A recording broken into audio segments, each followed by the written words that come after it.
सीधे बैठने की कोशिश करना चाहिए। और बैठने का मतलब ये नहीं हो तो बैठ गए।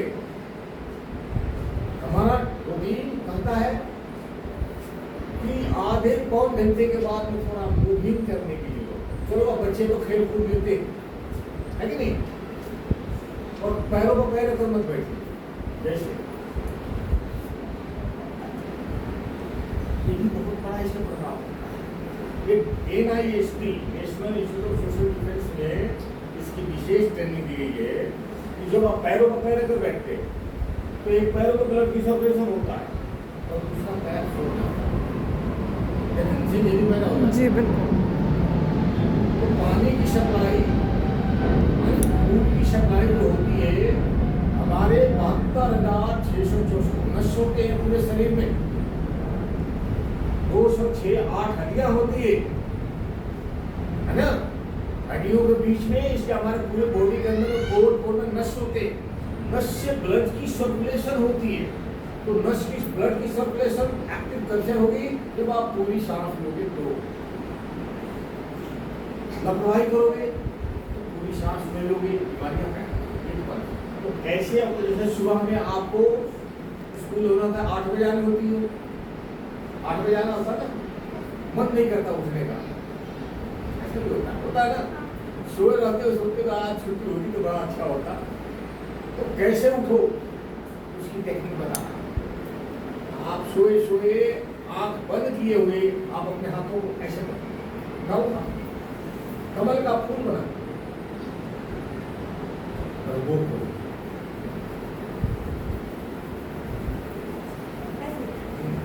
रगड़ना।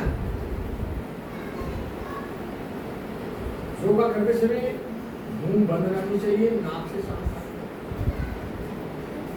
जो बच्चे मुंह खोलते हैं तो मुंह से खांस अंदर जाएगी तो कितने के विकार मलबे गंदगी आप मुंह के अंदर चली जाएगी। इसलिए कभी भी मुंह को बंद रखो और इसको रगड़ो। और कभी रगड़ने से क्या फायदा है?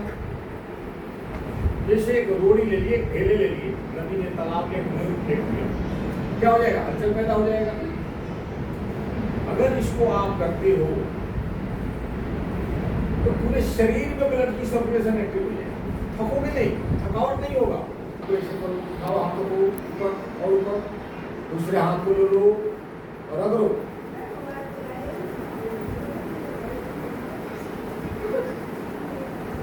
तो खींचोगे, फिर दूसरे हाथ को ले लिया, फिर इसको ऐसे ऐसे किया।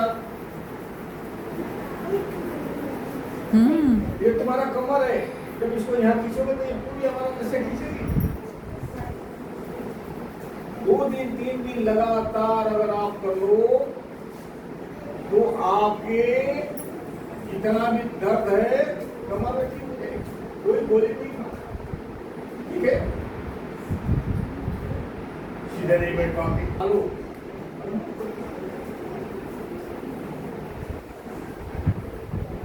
किसी की दांत नहीं निकलनी चाहिए, मुंह बंद रहनी चाहिए। एक्सरसाइज करते समय मुंह खुली नहीं होनी चाहिए, किसी की भी दांत दिखाई नहीं देनी चाहिए, है ना। तो ध्यान रखना। यानी रोज के रोज क्या करना है? बैठे बैठे ऐसे करना, ऐसे करना, ऐसे करना, है ना, ऐसे करना। ज्यादा मन कर तो ऐसे करना, और ज्यादा मन कर दिया तो ताली बजाना। एक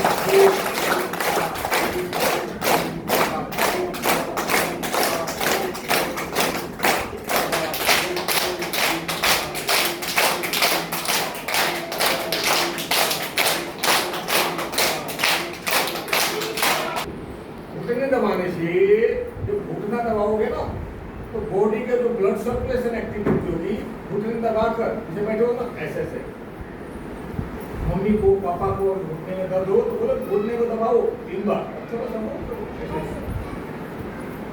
दिन में अगर 5 बार अगर घुटने दबा दिया जाए तो गैस, कब्ज, मोटापा, शुगर बड़े लोग होते घुटने दबा दिया, फिर गर्दन को चलाएंगे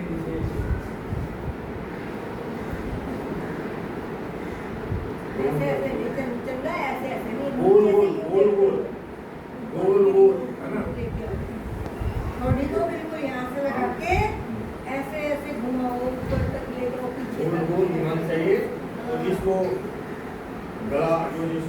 है ना कि जैसे मान लीजिए कि गला घुमा दिया तो उससे है ना उसको ठीक किया जाती है, उससे आराम से करनी है। ये टेक्निक है। देखो हमारा शरीर कोई पत्थर से नहीं बना है, कहते हैं मिट्टी का टुकड़ा है, मिट्टी नहीं, हमारा शरीर 5 तत्वों से बना है। ये उंगली है आकाश, इसकी बाद वाली उंगली है मिट्टी और एक छोटी उंगली है जल।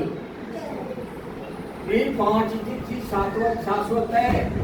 ये हमने नहीं बनाया, प्रकृति ने बनाया, ईश्वर ने बनाया, भगवान ने बनाया, खुदा ने बनाया।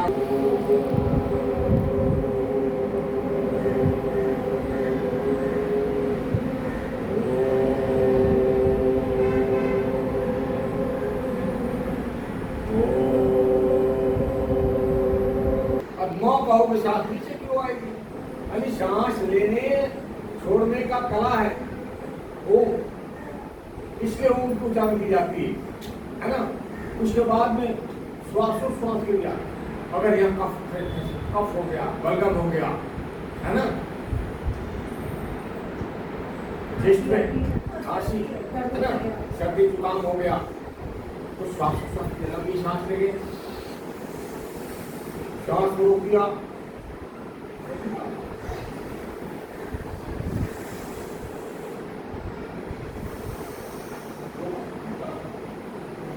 सांस को लेने की क्रिया रेचक, है ना, बार बार करेंगे। रेचक पूर्वक होता प्राणायाम इसको बोलते हैं। इसके बाद में क्योंकि सांस हम नाक से लेते हैं, इसलिए नाक को भी एक्सरसाइज करने की जरूरत है। इसे नाक को दबाया कहीं सूर्यों से,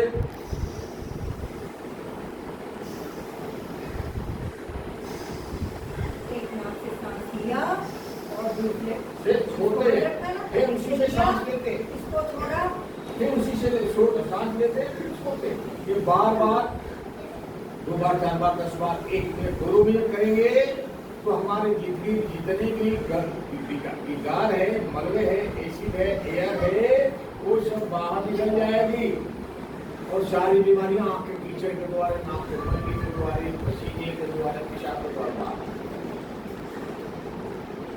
तीसरा क्रिया करते हैं, कौन बनती है अपान मात्र,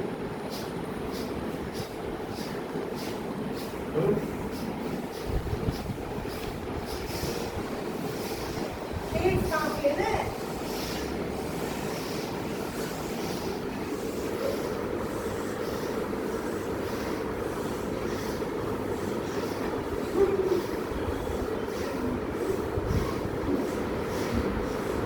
शरीर की एक्सरसाइज हो जाएगी। उसके बाद में करेंगे उच्चई पढ़ने, मुंह को बंद किया, यहाँ से आवाज निकालेंगे। उसको करते हैं कैसे करना, पहले स्टार्टिंग ऐसे करना,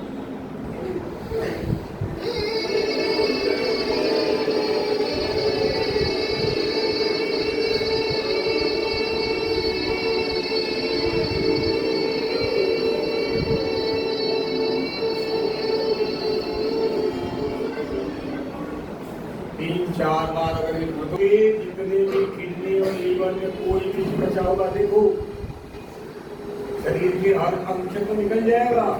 किडनी और लीवर में गंदगी फंसता है ना, मम्मी को पथरी हो गई है ना, मम्मी की सांस फंस गई, बीमार हो गई, उनको बताओ ये करो ठीक हो जाओगी। तो ये चीज है इसके अंदर अगर ये क्रिया कर दिया मुझे जैसा है, मुझे लो दियो।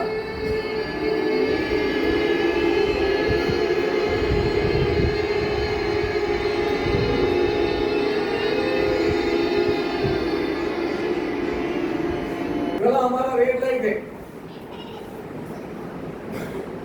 चेस्ट हमारा जनरेटर है और पेट हमारा स्टोर। ये चारों चीज को अगर आप कंट्रोल कर लो, है ना, तो आपकी सारी बीमारियां आंख के कीचड़ के द्वारा, नाक के मलबे के द्वारा, पसीने के द्वारा, पेशाब के द्वारा बाहर। और ये चीज बचपन से किया जाए। मोदी जी का जो प्लान है बड़े अच्छा लगता है, स्वाद मिलती है। फिर पता चलता है कब बन गया वो ये बहुत बड़ी चीज है, इसलिए ये चीज नहीं खाना है। बच्चों के बच्चा ये चीज बहुत है ना, इसलिए ये जितने भी समोसे पकौड़े बर्तन कभी कभी खा लो, हमेशा मम्मी पापा को बोलो कि मेरे लिए सलाद बना दो, है ना। सबसे बढ़िया लड्डू है करेले का, खाते हो? नहीं, रसगुल्ला, करेले का रसगुल्ला खाए हो? नहीं, कोई नहीं खाया। बहुत अच्छा लगता है वो, आपको जिलेबी और रसगुल्ले से भी मीठा लगता है। मम्मी पापा को बोलो जिसको शुगर हो गया है कि उसका भी लड्डू बनाकर खाए। तो pakora, samosa, burger, pizza, Chinese, dosa ये सब ना खाए, तो देखो आपके अंदर परिवर्तन आएगा।